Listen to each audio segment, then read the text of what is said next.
अभी सुशील कुमार के साथ पहलवानी कर चुके और बाद में उन्हीं को कुश्ती के गुर सिखाने वाले कोच वीरेंद्र का कहना है कि छत्रसाल स्टेडियम में क्या माहौल बना ये तो वो नहीं जानते, लेकिन इससे खेल और देश की गरिमा को ठेस लगी है। करीब 20 साल छत्रसाल स्टेडियम में बिताने वाले वीरेंद्र अब बाहरी दिल्ली के नरेला इलाके में एक अखाड़ा चलाते हैं और करीब 200 छात्रों को कुश्ती के दांव पेच सिखाते हैं। वीरेंद्र के मुताबिक वो साल 1988 में छत्रसाल स्टेडियम में बतौर छात्र भर्ती हुए थे और 5 साल बाद 1993 में 11 साल का सुशील उनके सामने ही छत्रसाल स्टेडियम में आया था। साल 2000 तक वीरेंद्र ने छत्रसाल स्टेडियम में पहलवानी की। साल 2000 के बाद जब वो कोच बन गए तो उन्होंने सुशील को कुश्ती के दांव पेच भी सिखाए।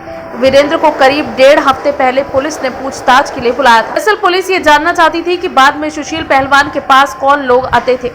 उनके बारे में इनका कहना है कि ये पहलवानों के अलावा किसी को नहीं पहचानते। वीरेंद्र के इस अखाड़े में आमतौर पर 200 छात्र होते हैं, लेकिन कोरोना की वजह से सभी को घर भेज दिया गया है और बेहद कम संख्या में सिर्फ वही पहलवान मौजूद हैं जिनकी कोई प्रतियोगिता सामने है।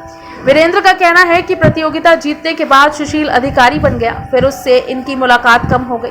वो कभी रेसलिंग में दखल नहीं देता था। पुलिस के सामने वीरेंद्र ने यह भी कहा कि 2 साल पहले उनका ट्रांसफर हो गया और फिर सुशील से संपर्क नहीं रहा। 4 और 5 मई की रात हुई घटना और उसके वायरल वीडियो को लेकर वीरेंद्र की राय अलग है। उनका कहना है कि उसके हाथ में डंडा है, लेकिन वो बीच बचाव कर रहा है या क्या कर रहा है उन्हें नहीं पता। हालांकि सुशील का कहना है कि वो बीच बचाव कर रहा था। वीरेंद्र का कहना है कि इस घटना से खेल और देश की गरिमा दोनों को ठेस पहुंची है। लोग अपने बच्चे अखाड़ों में इसलिए भेजते हैं ताकि उनके बच्चे मेडल जीत सके, नौकरी पा सके, इसलिए नहीं कि वो बदमाश बने। अखाड़े में मौजूद रेसलर आतिश का कहना है कि इस घटना से उन्हें बहुत बुरा लगा। राष्ट्रीय स्कूल प्रतियोगिता में गोल्ड हासिल कर चुके प्रतीक और जूनियर में सिल्वर मेडल जीत चुके मनु यादव का भी कुछ ऐसा ही कहना है। प्रतीक का कहना है कि वो छत्रसाल स्टेडियम में थे, सुशील और सागर दोनों को जानते थे, सुशील के साथ भी प्रैक्टिस भी कर चुके हैं और उन्हें बहुत अच्छा मानते हैं। इस घटना से उन्हें बहुत बुरा लगा है। वहीं आपको ये भी बता देते हैं कि इस पूरे मामले पर सुशील के गाँव वालों का क्या कहना है।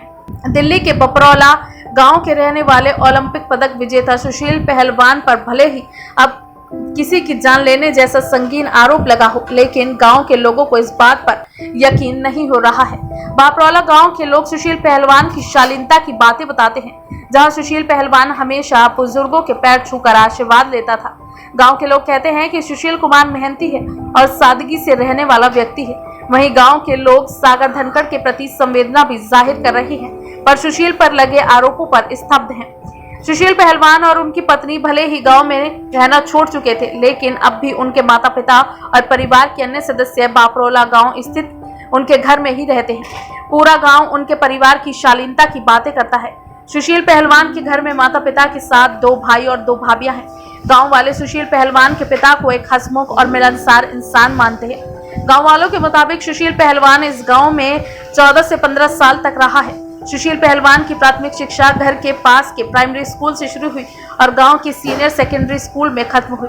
यहां से पढ़ाई खत्म होने के बाद सुशील कुमार ने पहलवानी की दुनिया में कदम रखा। गांव के एक शख्स ने कहा कि सुशील पढ़ाई लिखाई में सामान्य बच्चों की तरह साधारण था, लेकिन जब हमने उसे अंग्रेजी में बोलते सुना तो वो उस पर गर्व महसूस होने लगा।